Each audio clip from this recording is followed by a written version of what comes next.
Depuis le 6 août dernier, Rio vibre au rythme des compétitions olympiques. Avec 28 disciplines et plus de 10 000 athlètes, ces Jeux, les premiers en Amérique du Sud, offrent un programme sportif alléchant.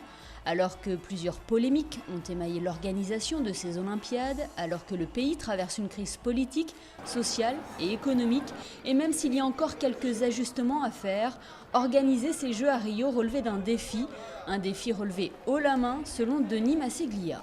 Ils sont partis avec quelques handicaps, une crise sanitaire, une crise économique, une crise politique. Et finalement, malgré toutes les critiques, ils vont faire des jeux absolument extraordinaires. Donc il y a un peu la magie du site, il y a la magie des jeux, mais il y a aussi l'authenticité et la chaleur des Brésiliens. Ça, je crois que personne ne peut le nier. Le public a en effet bel et bien répondu présent. Chacun d'ailleurs affiche fièrement son patriotisme à l'approche des différents sites. La planète entière est focalisée sur ces Jeux, c'est fantastique.